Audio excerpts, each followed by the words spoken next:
of workers are employed by brokers, labour brokers, which means that they don't have job security, they're employed on a contract basis, they don't have medical aid and you know, all of the benefits, pensions and so on, benefits that come with the secure work. So what we're campaigning for is decent work in climate jobs. We're wanting government to create these jobs or to be directly involved in the creation of these jobs. And then, of course, the solutions to climate change, I mean, the very obvious ones, renewable energy.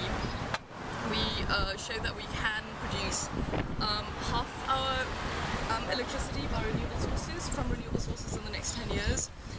Public transport is quite important, not only for reducing emissions. Transport emissions in South Africa about 10%, 85% of which is road transport, half of which is then private vehicles. So if you take 10% of private commuters off the road, well, into public transport, you'd be cutting emissions. I mean, it's actually not a very large amount, but you'd be cutting emissions by 24 megatons per year, but then also creating 70,000 jobs if you do a whole shift of the public of the transport sector. So things like shifting from road to rail, shifting to rail from air for long distance travel within the country, a lot more city rail and so on. We're looking at about 400,000 jobs. With renewable energy, we're looking at about 150,000 jobs, and this is a conservative estimate. All of these figures are very conservative. We think that we can create a lot more. 150,000 for renewable? Yeah, to be able to produce half our electricity in the next 10 years. So renewable energy, public transport, transformation of agriculture, that's got big numbers. Protecting natural resources, and then of course energy efficiency in housing and construction. It's all very complex because we have very big development needs. We've got to build more houses. But we're saying energy efficient or climate friendly technology, so you're using local materials, you're just catering for energy use or reducing energy use within the house and so on. Cut emissions, but also creating something like 250,000 jobs, just looking at low-cost housing only.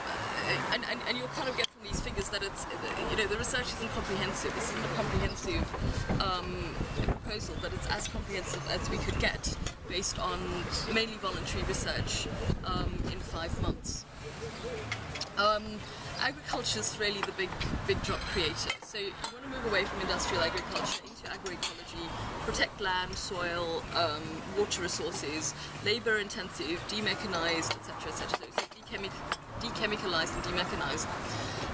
In the one province, in Gauteng, we show that you can have 500,000 new jobs if you work to small-scale agroecology. Across the country, we're looking at way more than 1 million. But just in rural areas, there's another 300,000. There's a lot of rural land that isn't used. Protecting water resources, again, another 500,000 jobs. And there we looked at everything from something like 40% of our water in municipal areas is lost because of just leaky infrastructure. Okay, so you fix the leaky infrastructure, you protect rivers and wetlands, ecosystem restoration as well. So where rivers and wetlands are damaged, you would go in and restore them. And we have a government program that actually does very good ecosystem restoration work. So a lot of this isn't actually new in South Africa. Durban's in fact got one of the League's programs, which is creating, I can't remember how many jobs. I think it might be, no, actually it was only about 7,000, but it was quite a small program. But the point is, we think it can be quite a lot more if extrapolated to other universities, other municipalities. Things like rainwater harvesting. So everybody's got a rainwater tank. You're collecting the water, using it in your home. There are jobs in manufacturing installation, maintenance, jobs in manufacturing installation, maintenance of solar water heaters. We want solar water heater rollout in high income and low income houses. High income because geysers are the biggest user of electricity in residential areas.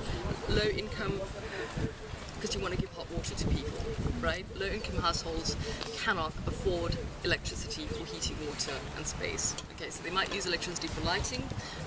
People are generally using coal and paraffin for cooking. And there's not a lot of water heating and space heating, and when it is, it's usually coal and paraffin. And you know the health impacts of that, and so they sort of what we've looked at is sort of larger development, health concerns, as well as so providing basic services, water, clean energy, etc., as well as reducing carbon emissions. What is interesting though is that if you had to provide free basic electricity for all the households in this country, it would still be a very small increase in our emissions. We're a very high emitter in South Africa, mainly because we produce 90% of our electricity from dirty coal, half of which gets used in energy-intensive industries. So we're producing this, and we're producing this electricity basically so that mines, minerals, processing companies benefit, and a very small amount of the electricity actually goes to residential areas. We're producing about 1% of the world's emissions, which doesn't sound like a lot, but per capita it's actually very high. So we've got this complexity of needing to develop, which means increasing emissions to some extent, but mainly needing to reduce to play our role in mitigation. So that's the campaign we are launching on Tuesday at Civil Society Space. It's a session from 10 to 3, and the brochures lying around, the brochures will be around. And then also there's an International Climate Jobs Conference also at Civil Society Space on Sunday.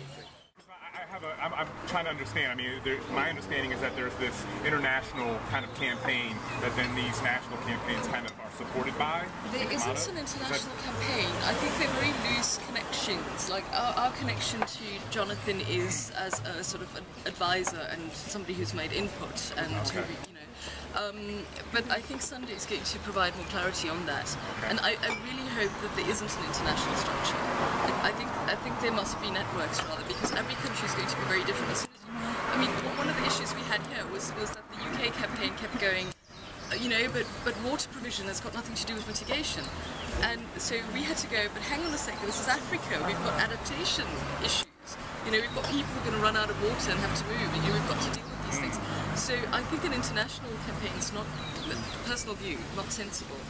I think linkages between national campaigns would be very smart. I think it's more, I mean, yeah, that's helpful, and I definitely look for it, but I think the understanding just to be sharing infrastructure, you know, and capacity, yeah, because that's totally right. I mean, every country has a completely different, yeah, I mean, if we look at our neighbours, there's no way our campaign can translate to our neighbours, and you know, that's where our connections need to be, not to the UK. But we've had a lot of fantastic input from the UK. There is a UK 1 Million Climate Jobs campaign, and I know there's several other countries in Europe, and I think there was some talk in the US about starting similar campaigns, but each country is going to be very, very different. I mean, for example, Mozambique is going to focus a lot more on adaptation. They don't have very high emissions. We've got to focus on emissions as well as adaptation. I'm trying to understand. I mean, my understanding is that there's this international kind of campaign that then these national campaigns kind of are supported by. There isn't an international campaign. I think they're very loose connections. Like our connection to Jonathan is as a sort of an advisor and somebody who's made input, and okay. you know. But I think Sunday is going to provide more clarity on that. Okay. And I really hope that there isn't an international structure. I think there must be networks rather, because every country is going to be very different. As soon as I mean, one of the issues we had here was that the UK campaign kept going, you know, but water provision has got nothing to do with mitigation. And so we had to go, but hang on a second, this is Africa, we've got adaptation issues. You know, we've got people who are going to run out of water and have to move, and we've got to deal with these things. So I think an international campaign is not, personal view, not sensible. I think linkages between national campaigns would be very smart. I think it's more, I mean, yeah, that's helpful, and I definitely look for it, but I think the understanding just to be sharing infrastructure, you know, and capacity, yeah, because that's totally right. I mean, every country has a completely different, yeah, I mean, if we look at our neighbours, there's no way our campaign can translate to our neighbours, and you know, that's where our